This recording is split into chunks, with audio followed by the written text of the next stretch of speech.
ଶୀତ ଦିନରେ ସନ୍ଧ୍ୟା ବେଳେ ଘରେ ବସି କଫି ପିଇବାର ମଜା ସବୁଠୁ ଅଲଗା। ଆଉ ଇଏ ବାଡ଼ିପଟାଟା କୁଆଡ଼େ ଗଲା କେଜାଣି? ବାଡ଼ିଖାଟା କୁଆଡ଼େ କୁଆଡ଼େ ଯାଉଛି ଯେ ସବୁଦିନ ରାତି ଅଧକୁ ଆସୁଛି। ଆରାମଜାଦା ତୁ ଆସେ ଆଜି। ଡାର୍ଲିଂ ମୋତେ କିଛି କହିଲ କି? ଆରେ ତୁମେ କଫି ପିଉଛ? ଭଲ ଆଉ ଘରେ ବସି ବସି ଭଲ ମନ୍ଦ କରି ଖାଉଛ, ଆଉ ଆମକୁ କିଏ ପଚାରେ?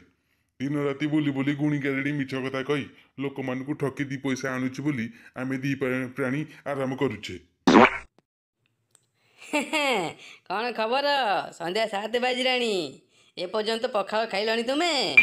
ସକାଳୁ ଉଠି ଗୁଡ଼ାକୁ ଘଷି ଯାଇଛ ଯେ ରାତି ଘଡ଼ିକି ଆସିଲ। କେଉଁଠି କିଛି ଖାଇଛ ନା ଉପାସ ରହି ଅନନ୍ତାଙ୍କ ପରି ବାର ଦ୍ୱାର ବୁଲୁଛ? ତୁମକୁ କ'ଣ ଲାଗୁଛି ଖାଲି ପଟରେ ମୁଁ ସକାଳୁ ରାତି ଯାଇ ଏମିତି ଖଟନ୍ତି ନା କ'ଣ? ମୁଁ ସକାଳେ ଖାଇଥିଲି ଚକୁଳି ଡାଲମା, ଦ୍ୱିପହରକୁ 1 ପ୍ଲେଟ୍ ଚିକେନ ବିରିୟାନୀ, ଆଉ ସନ୍ଧ୍ୟାକୁ ମସଲା ଚାଉମିନ ଚିକେନ। ଏତେ ସବୁ ସ୍ୱାଦିଷ୍ଟ ଖାନା? मेरे लिए क्यों कभी कुछ नहीं लाना? ତ କେବେ କିଛି ଆଣୁନ। ଯେବେ ସେଇ ସାଡ଼ା ଗଛରୁ ଆସିକି ତୁମକୁ ବିବାହ କଲି ସେବେଠାରୁ ଏଇ ଖଣ୍ଡିକ ଲୁଗାରେ ମୋ ଜୀବନ ଗଲା। ଏଠି ରହିବା ଅପେକ୍ଷା ସେଇ ସାଡ଼ା ଗଛରେ ଥିଲି, ଖୁବ୍ ଖୁସିରେ ଥିଲି, ଦିନ 2 ପରେ ରାଜ କରୁଥିଲି। ଆହେ ଡାହାଣୀ ମହାରାଣୀ, ଆଉ ମନ ଖରାପ କର ନାହିଁ। କାଲି ସକାଳୁ ସକାଳୁ ବେଗା ବେଗି ରେଡ଼ି ହୋଇ ବାହାରି ପଡ଼ିବ। ଆମେ ଅଠାନ୍ତର ଘର ପରିବର୍ତ୍ତୀ ବସ୍ତ୍ରାଳୟ ଯିବା, ଶାଢ଼ୀ ଆଉ ଡ୍ରେସ୍ ପତ୍ର ଆଣିବା ହେଲା। ଆଉ ଆଜି ଯେମିତି ହେଲେ ଚିକେନ ତନ୍ଦୁରୀ ଆଉ ଚିକେନ ପକୋଡ଼ା ଖାଇବି। କାର୍ତ୍ତିକ ମାସ ଯାକୁ କେଉଁଠି ଆମିଷ ମିଳୁନଥିଲା। ମୁଁ ମଝିରେ ମଝିରେ 10-12ଟା ଲୁଣି ବେଙ୍ଗ ପୋଡ଼ିକି ଖାଇଦେଇଛି ଯେ। ସତରେ ନା କ'ଣ? ସେଇଥିପାଇଁ ଆଉ ବେଙ୍ଗ ବେଶୀ ଦିଶୁନାହାନ୍ତି। ଆଉ ମୁଁ କହିଲି ସବୁ କୁଆଡ଼େ ଗଲେ। ଛାଡ଼ ସେ କଥା। ହର ପାର୍ବତୀ ବସ୍ତ୍ରାଳୟରୁ ମୋ ପାଇଁ ହଳେ ଚୁଡ଼ିଦାର ପଞ୍ଜାବୀ, ଆଉ ଭଲ ସାର୍ଟଟେ ଗୋଟେ, ଆଉ ଘର ପିନ୍ଧା ଲୁଙ୍ଗି ନାହିଁ, ଲୁଙ୍ଗି ଗୋଟେ। ଏଇ ଆସିଗଲା ହର ପାର୍ବତୀ ବସ୍ତ୍ରାଳୟ। ଆରେ ଗୁପଚୁପୁ, ଚାଲ ଚାଲ ଆଗ ଖାଇଦବା। ହଇରେ ପୁଅ, ତୋ ନାଁ କ'ଣ? ରାଜା ନା ବାଜା? କେତେଟା ଗୁପଚୁପ ଦଉଛୁ? ଦେଲୁ ଦେଲୁ ଆମେ ଖାଉ। ଟୋକା ଟିକେ ବାଦାମ ପକା, ଆଉ ସବୁ ତକ ଲଙ୍କା ଗୁଣ୍ଡ ପକା। ଆରେ ତୁ ମସଲା ଫୁଲ କରି ଦଉନୁ, ଆଉ ଖଟା ପାଣି ଏକଦମ ଫୁଲ କରିକି ଦେ। ଠକୁଛୁ କି ମୋତେ? ଜାଣିଛୁ ତୁ ମୁଁ କିଏ? ତୋ ରକ୍ତ ଶୋଷି ଦେବି ରେ ପୁଅ, ଚିହ୍ନିନୁ ମୋତେ ତୁ? ହଉ ହଉ, ବେଶୀ ଆଉ ରକ୍ତ ଶୋଷନି ବା। ତୁମେ ତା ରକ୍ତ ଶୋଷିଦବ, ସିଏ କ'ଣ ତୁମକୁ ଛାଡ଼ିଦବ? ତୁମେ ବଣ ମଶାଣିରେ ରହିବା ଜନ୍ତୁ, ବାହାରକୁ ଆସିଛ ବୋଲି ସମସ୍ତଙ୍କୁ ଡରେଇବ ନା କ'ଣ? ପାଟି ଚୁପ୍। ହଉ ଯାଅ, ତୁମର କ'ଣ କ'ଣ ସବୁ ଦରକାର ଦେଖିକି ଆଣ। ମୁଁ ଯାଇ ଭଲ ଲେହେଙ୍ଗା ଗୋଟେ ମୋ ପାଇଁ ପସନ୍ଦ କରିକି ଆଣେ। ମହାରାଜ, ପ୍ରଥମାଷ୍ଟମୀ ଆଉ ଦିନ କେତେଟା ରହିଲା? କୁନ୍ଥା ଆଉ ହଗୁରା ପାଇଁ ନୂଆ ନୂଆ ଡ୍ରେସ୍ ଆସିବ, ଆଉ ମୋ ପାଇଁ ଗୋଟେ ଶାଢ଼ୀ ଆସିବ, ଆଉ ତୁମ ପାଇଁ ଧୋତି, ପଞ୍ଜାବୀ, କୁର୍ତ୍ତା, ପାଇଜାମା ସବୁ ଆସିବ। କ'ଣ ପଇସା ସରିଯାଉଛି ବୋଲି ଏଗୁଡ଼ାକ ମନେ ପକାଉନ କି? ହଁ ହଁ ଶକୁନ୍ତଳା, ଆଜି ବି ମୋର କିଛି କାମ ନାହିଁ। ଭାବୁଥିଲି ଟିକେ ଭୁବନେଶ୍ୱର ଯାଇକି ଫିଲ୍ମ ଦେଖି ଆସିଥାନ୍ତି ବୋଲି।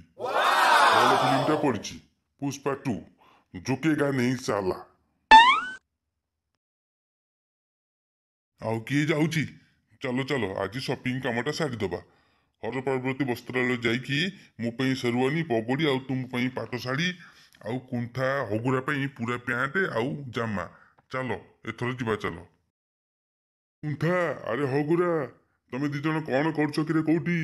ଆମେ ଯାଉଛୁ ହର ପାର୍ବତୀ ବସ୍ତ୍ରାଳୟ ନୂଆ ଡ୍ରେସ୍ ପତ୍ର ଆଣିବା ପାଇଁ। ତମେମାନେ ଯିବ ଯଦି ତେବେ ଜଲ୍ଦି ଜଲ୍ଦି ଆସ। ପୁରା ରେଡି ହୋଇକି ବାହାରିଛନ୍ତି ଆଉ। ଯାହା ହଉ ମୋ ପୁଅଟି, ହଉ ହଉ ଭଲ। ଯେମିତି ବୁଲିବାକୁ ଭାରି ଆଗ୍ରହ କରୁଛ, ସେମିତି ପାଠ ପଢ଼ାରେ କଲେ ଭଲ ପାଠ ହୁଅନ୍ତା। ନା କ'ଣ କହୁଛ ହଗୁରା? ବାପା, ଏଥର ଆମ ସାର୍ କହୁଥିଲେ ପରୀକ୍ଷାରେ ରେଜଲ୍ଟ ଲିଷ୍ଟରେ ମୋର ନାମ ଫାଷ୍ଟ ଆଡ଼ୁ ଆସିବ, ସେଇଟା ପୁଣି ତଳ ଆଡ଼ୁ ଫାଷ୍ଟ। ତୁ ତଳ ଆଡ଼ୁ ଫାଷ୍ଟ ହବୁ ନା? ମୂର୍ଖ କୋଉଠି ଥିଲୁ ତୁ? ହଁ, ତୁ ତ ଭାରି ଭଲ ପାଠୁଆଟା ଆଉ।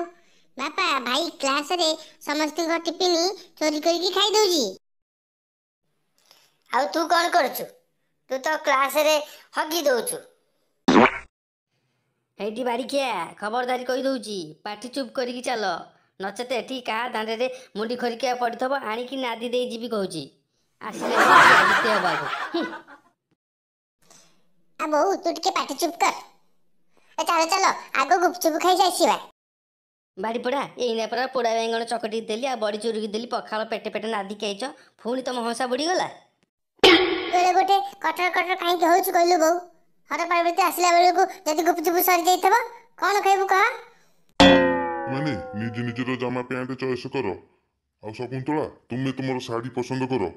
ଶୀଘ୍ର ଶୀଘ୍ର କାମ ସାରିଦେଲେ ଘରକୁ ଯିବା, ଡେରି ହେଇଯିବ ନହେଲେ। ଯାଅ ଜଲ୍ଦି ଜଲ୍ଦି ଦେଖ। ଆଲୋ ମୋ ବୋପାଲୋ, ମୁତିଲେ ଦୁଇ ଗୋଡ଼ ଉପରେ ମୋର ପଡ଼ୁଛି। ମୋର କୋଉଠି ବଳ ଆସିବ ଯେ ମୁଁ 14 ମାଇଲ ବାଟ ଚାଲିକି ଯାଇକି ପୋରୁଆ କରିବାକୁ ମନା କରୁଛି ସମସ୍ତଙ୍କୁ ଧରମ ଭଉଣୀ କରନା ବୋଲି। ଇଏ ଧରମ ଭଉଣୀ କରିକି ବାଙ୍ଗାଲୋରରେ ରହିଲା, ଆଉ ମୁଁ ତା ଧରମ ଭଉଣୀର ପିଲାଙ୍କୁ ପ୍ରତିବର୍ଷ ପୋରୁଆ କରୁଛି।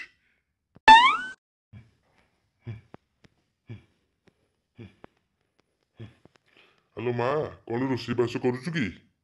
ମୋ ନାତୁଣୀ ଚେମିଡ଼ି କେମିତି ଅଛି? ଭଲ ଅଛି ଟି? ତୁ କେମିତି ଅଛୁ? ଭଲ ଅଛୁ ଟି? ତୋ ଦେହ ଭଲ ଅଛି ଟି? ମଉସା ନମସ୍କାର। ଆପଣ କାହିଁକି ଏତେ ବାଟ ଚାଲି କରିକି ଆସୁଥିଲେ କହିଲେ? ସେ ମନୋଜ ଭାଇ ଆସିଥିଲେ, ସେ କଥା ସବୁ ବୁଝିନଥାନ୍ତେ ସିଏ? ମୋ ଅଜା ଆସିଗଲେ, ମୁଁ ପରୁଆ ହେବି, ନୂଆ ଡ୍ରେସ୍ ପିନ୍ଧିବି, ପୂଜା ହେବି। ହ୍ୟାଲୋ ମା, ସିଏ ତ ବାଙ୍ଗାଲୋରରେ ରହିଲା, ତାକୁ ସମୟ କାହିଁ? ହଉ ମା ଚାଲ, ଝିଅ ମା 2 ଜଣ ଯିବେ, ଚାଲ ଅଠାନ୍ତର ହର ପାର୍ବତୀ ବସ୍ତ୍ରାଳୟକୁ ଯିବା। ହଉ ମଉସା, ଯଦି କହୁଛ ଚାଲ ଚାଲ, ମୁଁ ଏବେ ସାଙ୍ଗେ ସାଙ୍ଗେ ବାହାରିକି ଆସୁଛି। ଚାଲ ମା ଚାଲ, ଶୀଘ୍ର ଶୀଘ୍ର ବାହାରିବା ଚାଲ। ଇଏ ଚାଲ ଚାଲ ଚାଲ, ହର ପାର୍ବତୀ ବସ୍ତ୍ରାଳୟ ଚାଲ। ମାମା, ଅଜା, ମୁଁ ଗୋଟିଏ ଲେହେଙ୍ଗା ଆଣିବି, ଆଉ ପ୍ରଥମାଷ୍ଟମୀରେ ପିନ୍ଧିବି। ନା କ'ଣ କହୁଛ? ବଢ଼ିଆ ଦେଖାଯିବ। ମା ସବୁ ଆଣିବା, ଆଗ ହର ପାର୍ବତୀ ବସ୍ତ୍ରାଳୟ ଚାଲେ। ଖାଲି ଡ୍ରେସ୍ ନୁହଁ, ଛତା ଜୋତା ସ୍ୱିଟର ସବୁ ଆଣିବା ତୋ ପାଇଁ, ହେଲା? ଆସିଗଲା ହର ପାର୍ବତୀ ବସ୍ତ୍ରାଳୟ, ଶସ୍ତା ଏମିତି, ମନ ଚାହିଁ ଯେମିତି। ମାମା, ସୁନ୍ଦର ସୁନ୍ଦର ଡ୍ରେସ୍ ସବୁ ଝୁଲା ହୋଇଛି। ଚାଲ ଶୀଘ୍ର ଶୀଘ୍ର ବାଛି ଆଣିବା, ନଚେତ୍ ସମସ୍ତେ ନେଇଯିବେ। ଅଜା ଅଜା, ମାମା ତାର ଶାଢ଼ୀ ଦେଖୁ, ହେଲା? ତମେ ଆଉ ମୁଁ ଚାଲ 2 ଜଣ ଯାକ ମିଶି ମୋ ପାଇଁ ଲେହେଙ୍ଗା ପସନ୍ଦ କରିବା। ବାବା ବାବା ବାବା ବାବା, ମୋର କଥା ଟିକେ ଶୁଣ ବାବା। ତୁମେ ଦିନ ରାତି କାହା ସହିତ ଫୋନ୍ରେ ସବୁବେଳେ କଥାବାର୍ତ୍ତା ହେଉଛ? ସବୁବେଳେ ତୁମେ ବ୍ୟସ୍ତ ରହୁଛ। ମୋତେ ଆଜି କୁହ, ତୁମେ କାହା ସହିତ ଫୋନ୍ରେ କଥାବାର୍ତ୍ତା ହେଉଛ? କୁହ ବାବା, କୁହ ମୋତେ ଆଜି କୁହ। ଆରେ ପୁଅ, କ'ଣ ହେଲା? କାହିଁକି ପାଟି କରୁଛୁ କହିଲୁ? ତୋର ବାପା ଜଣେ ପୁଲିସ ଇନ୍ସପେକ୍ଟର। ଥାନାରେ କେତେ କାମ ସବୁ ମୋତେ ବୁଝିବାକୁ ପଡ଼ିବ। ସବୁ କାମ ମୋତେ ହିଁ କରିବାକୁ ପଡ଼ୁଛି, ବୁଝିଲୁ? ଆରେ ସବୁ କଥା ଏଇ ମୋବାଇଲରେ ହିଁ ହେଉଛି। ଅନ୍ୟ ଷ୍ଟେସନ ସହିତ କଥାବାର୍ତ୍ତା, ପୁଲିସ ଷ୍ଟାଫ ମାନଙ୍କ ସହ କଥାବାର୍ତ୍ତା ସବୁ ଏଇ ମୋବାଇଲରେ ହେଉଛି। ମୋବାଇଲରେ ଗପିବି ନା କୋଉଥିରେ ଗପିବି କହିଲୁ? ପ୍ରଥମାଷ୍ଟମୀ ଆଉ 15 ଦିନ ରହିଲା। ମୋର ପାଇଁ ଡ୍ରେସ୍ ଆସିବନି କି? ଆର ବର୍ଷ ବିଳମ୍ବରେ ଗଲେ ବୋଲି ହର ପାର୍ବତୀ ବସ୍ତ୍ରାଳୟରେ ଲୋକ ଭିଡ଼ ହୋଇଯାଇଥିଲା। ମୁଁ ମୋର ଡ୍ରେସ୍ ଭଲ ଭାବରେ ପସନ୍ଦ କରିକି ଆଣିପାରିନଥିଲି।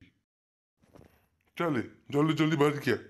ତୋ ଡ୍ରେସ୍ ପ୍ରଥମେ ନେଇ ଆସିଲେ ମୁଁ ପୁଣି ମୋ ଡ୍ୟୁଟିରେ ଯିବି। ଯା ଚଟାପଟ ବାହାରିକିଆ।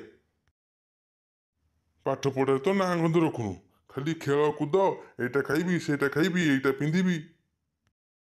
ଯେମିତି ଦୁଷ୍ଟ ହବୁ, ବଦମାସି କରିବୁ, ସେମିତି ରତ୍ନାକର ସାରେ ବାଡ଼େଇକି ତ ଗାଣ୍ଡି ନାଲି କରିଦେବେ। ହେଇ ଆସିଗଲା ହର ପାର୍ବତୀ ବସ୍ତ୍ରାଳୟ। ଯା ତୋର ପ୍ୟାଣ୍ଟ ସାର୍ଟ ଯା ଭଲକି ପସନ୍ଦ କର, ଯା। ଆରେ ଚଗଲା, ମୋ ପାଖରେ ପଇସା ପତ୍ର ଟିକେ କମ୍ ଅଛି। ହାଫ୍ ପ୍ୟାଣ୍ଟ ଖଣ୍ଡେ ଗଞ୍ଜି ଖଣ୍ଡେ ନେଇ କାମ ଚଳା, ହେଲା?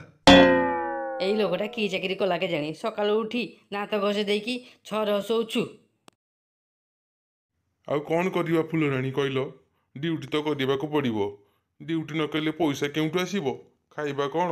ଆଉ ଆମ ଝିଅ କେମିତି ପାଠ ପଢ଼ିବ କହିଲ ମୋତେ ଟିକେ? ହେଲା ଯେ, ସେସବୁ ହେବ ବୋଲି ଘର ସଂସାର କଥା ପୁଣି କିଛି ବୁଝା ହେବ ନା ହେବନି? ଘରେ କ'ଣ ହୋଇଛି କ'ଣ ନାହିଁ ତୁମେ କିଛି ଜାଣିପାରୁନାହ? କାଲିଠାରୁ ତୁମ ଝିଅ କାନ୍ଦି କାନ୍ଦି ଶୋଇଥିଲା, ଏବେ ଉଠିଛି। ମୋର ସାଙ୍ଗମାନେ ସବୁ ପ୍ରଥମାଷ୍ଟମୀ ପାଇଁ ଡ୍ରେସ୍ ପତ୍ର କିଣି ସାରିଲେଣି, ମୋର କିଣା ହେଇନି। ଓ ଏଇ କଥା ପାଇଁ ମୋ ଝିଅ ଚନ୍ଦୁରୀ କାନ୍ଦି କାନ୍ଦି ନାଲି ପଡ଼ିଗଲାଣି। ତେବେ ମୋ ଝିଅ ଚନ୍ଦୁରୀର ଡ୍ରେସ୍ ଆଜି କିଣା ହେବ, ନିଶ୍ଚୟ କିଣା ହେବ। ତୁମେ ଜଲ୍ଦି ଜଲ୍ଦି ବାହାରିକି ଆସ, ଯାଅ ଜଲ୍ଦି ବାହାରି ଆସ। ଆଲୋ ମା ଚନ୍ଦୁରୀ, ଏଇ କଥା ପାଇଁ ତୁ ବୋଉ ପାଖରେ କାନ୍ଦୁଛୁ? ଆଉ ତୋ ବୋଉ ପୁରା ଫାୟାର ମୋ ଉପରେ, ବୁଝିଲୁ ତୁ? ବଦମାସିଟା ଆଉ। ବୋଉ ପାଖରେ କାନ୍ଦିବ ନାହିଁ ତ ଆଉ କ'ଣ ବୋପା ପାଖରେ କାନ୍ଦିବ? ଶଳା ବୋପା ତ ଯାଉଛି ସକାଳୁ ସୂର୍ଯ୍ୟ ଦେଖିକି ଆସୁଛି ରାତି ଅଧକୁ। କେଉଁ ବୋପା ରହୁଛି ଯେ ଝିଅ ତାକୁ ଦେଖି ଦୁଃଖ ଜଣାଇବ? କହିଲେ କ'ଣ ନା ବୋଉକୁ କାହିଁକି କହୁଛୁ? ଏ ଫୁଲରାଣୀ ତୁମେ ଟିକେ ପାଟି ଚୁପ୍ କର। ଏଇଟା ବଜାର, ତୁମ ଘର ନୁହଁ ଯେ ମେଣ୍ଢା ରଡ଼ି ଛାଡ଼ିବ। ମେ ହଉ ମୋ ବଜାର, ମୁଁ କାହାର ଖାଇଛି ନା ଯାଇଛି? ମୋତେ କି କ'ଣ କହିବ ବା? ଯିଏ କହିବ ତା ପ୍ୟାଣ୍ଟ ସାର୍ଟ ସବୁ ଚିରିକି କୁତୁକୁତା କରିଦେବିନି। ମୋ ନାଁ ଫୁଲରାଣୀ, ମାଗଣା କଥା ମୋ ଦେହେ ଯାଏନି। ଏବେ ଟିକେ ପାଟି ଚୁପ୍ କର ହେଲା। ଆଲୋ ମା ଚନ୍ଦୁରୀ, ଯା ତୋ ପାଇଁ ଡ୍ରେସ୍ ବାଛିବୁ ଯା। ଯେମିତି ତୋ ସାଙ୍ଗମାନଙ୍କ ଡ୍ରେସ୍ ଠାରୁ ତୋ ଡ୍ରେସ୍ ପୁରା ଝଲମଲ କରିବ ହେଲା। ଡିସ୍ ର ମୋତେ ମାରୁଛୁ, ର ତ ଥୋଡ଼ ଫଟାଇ ଦେବି ରହିଥା। ୟା ଡିସ୍ ସବୁବେଳେ ମୋ ସାଙ୍ଗରେ ଆଗ ଲାଗୁଛୁ, ଆଜି ତ ନାକଦଣ୍ଡି ଫଟାଇ ଦେବି ରହ। ୟା ଡିସ୍ ଡିସ୍। ସେତିକି ଥାଉ, ଚାଲ ହର ପାର୍ବତୀ ବସ୍ତ୍ରାଳୟ ଯିବା ଚାଲ। ଆମେ ଜାମା ପ୍ୟାଣ୍ଟ ଆଣିବାକୁ ହର ପାର୍ବତୀ ବସ୍ତ୍ରାଳୟ ଯିବୁ। ଆମେ ହର ପାର୍ବତୀ ବସ୍ତ୍ରାଳୟ ଯିବୁ। ବାପା ଭାଇ ସବୁବେଳେ ମୋ ସାଙ୍ଗରେ ଲାଗୁଛି, ମୁଁ କହିଲା କୁଳୁ ମୋତେ ମାରୁଛି। ଆଉ ସ୍କୁଲରେ ସବୁ ପିଲାଙ୍କ ସହ ଗଣ୍ଡଗୋଳ କରୁଛି। ତାକୁ ମାର ତୁମେ। ବାପା ମୋ ପାଇଁ ଜିନ୍ସ ପ୍ୟାଣ୍ଟ ଆଉ ଫୁଲ ସାର୍ଟ ଆଣିବି ହେଲା। ଆଉ ଗୋଟେ ଟୋପି ଆଉ ଗୋଟେ ବେଲ୍ଟ ଆଣିବି ହେଲା। ଆଉ ଗଞ୍ଜି ଚଡ଼ି ବି ଆଣିବି ମୋ ପାଇଁ। ଆସିଗଲା ଆମ ହର ପାର୍ବତୀ ବସ୍ତ୍ରାଳୟ। ଜାଣିଛୁ ଭାଇ, ଗଣେଶ ପୂଜାକୁ ଆଉ ଦଶହରାକୁ ଆମେ ଏଇ ହର ପାର୍ବତୀରୁ ଡ୍ରେସ୍ ନେଇ ପିନ୍ଧିଥିଲେ। ମନେ ଅଛି ତୋର ନା ମନେ ନାହିଁ? ବଢ଼ିଆ ବଢ଼ିଆ ଡ୍ରେସ୍ ପତ୍ର ସବୁ ଟଙ୍ଗା ହୋଇଛି ନାହିଁ କି ଭାଇ? ଚାଲ ସବୁ ଭଲ ଭଲ ଡ୍ରେସ୍ ଆଗ ବାଛି ନେଇଯିବା, ନଚେତେ ସବୁ ଅନ୍ୟମାନେ ନେଇଯିବେ ଯେ। ଚାଲ ଚାଲ ଜଲ୍ଦି ଚାଲ। ଆଉ ଆପଣମାନେ ବି ଆଜିଠାରୁ ସପିଂ ଆରମ୍ଭ କରିଦିଅନ୍ତୁ। ଆଉ ଭଲ ଭଲ ଭଲ କଲେକ୍ସନ୍ ସବୁ ବାଛି ନିଅନ୍ତୁ, ନଚେତ୍ ଆପଣଙ୍କର ପସନ୍ଦ ଅନ୍ୟ କେହି ନେଇଯାଇପାରନ୍ତି। ଆଉ ଡେରି କାହିଁକି? ତ ଆପଣମାନେ ଆଉ ଡେରି ନକରି ଆଜି ହିଁ ଆମ ହର ପାର୍ବତୀ ବସ୍ତ୍ରାଳୟକୁ ସପିଂ କରିବାକୁ ଆସନ୍ତୁ। ଆଉ 50% ଡିସ୍କାଉଣ୍ଟର ଫାଇଦା ଉଠାନ୍ତୁ। ସପିଂ ପରେ ଆପଣମାନେ ବି କହିବେ ସତରେ ଶସ୍ତା ଏମିତି, ମନ ଯାଏଁ ଯେମିତି। ଆମେମାନେ ଆପଣମାନଙ୍କ ଅପେକ୍ଷାରେ ରହିଲୁ।